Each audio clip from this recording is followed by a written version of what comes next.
In addition to the rally you see here, which is in solidarity with what some people would call prisoners, we might call them detainees, at Guantanamo Bay, a facility that candidate Obama promised to close, as he promised to close it after his first inauguration, but it is still open, that we're here, as are people in New York City, in Chicago, in Frankfurt, in London, to say, not in our name, these people are being tortured.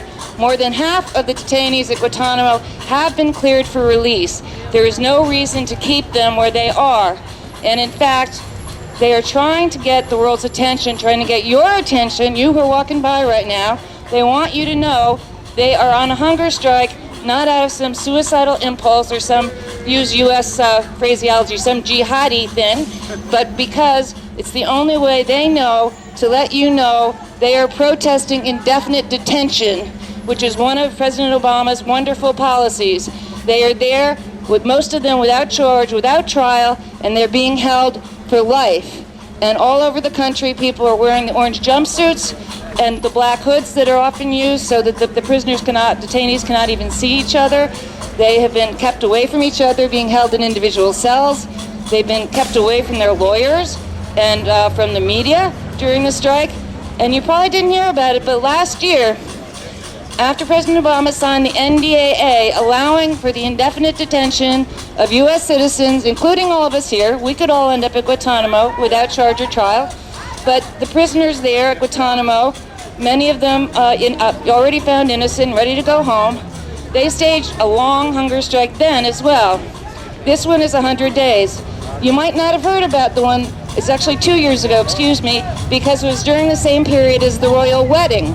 At that point, the news media brought you 24/7 coverage of Kate and William, the royal family, and the little hats that royal people wear, while the detainees in Guantanamo Bay, which is part of Cuba, not part of America, although America is using it to evil purposes, they at that time said, no indefinite detention. We have not been charged. We have not seen trial. We want to go home.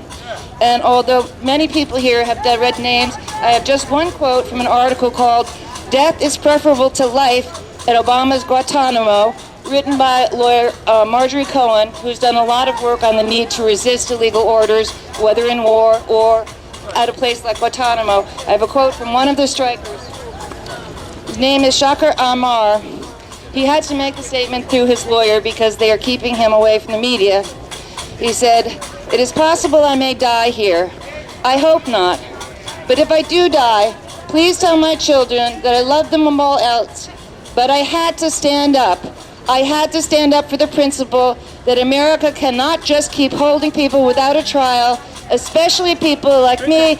We have been cleared for release." This is actually a British father of four, not, someone from Yemen, which Obama is especially afraid of. He will not allow Yemenis who have been cleared to go home. He was approved for release. The man who said this, that he is standing up against indefinite detention and will die if he has to, because he was cleared to be released and sent home to England 5 years ago, and he is still there facing torture and force feeding. It's a disgrace. And we urge you all to join us in saying, close Guantanamo, stop the torture, not in our name, end the wars that put these people there in the first place. We oppose the wars, the bounties that led neighbors to turn in neighbors for bounties, and they ended up at Guantanamo, though they had done nothing. Most of these people never did anything. They're not a threat to the United States. And President Obama, who says that Congress is holding him back, in May of 2011, he passed a bill saying we need a release process. These people should be released on time. Well, guess who has not followed up on that? It's not Congress that's blocking this man. The man who campaigned on closing Guantanamo, who promised it after Inauguration 1, and who signed a bill in May 2011 calling for a release process, has done none of those things. It is all, the buck stops at the White House. He is responsible for these men's detention without trial. He is responsible for the torture treatment they are getting. Right. And we are outraged. We want you to be outraged too. Tell your friends, talk to your congressman and say, what the hell is Obama thinking? He made this promise.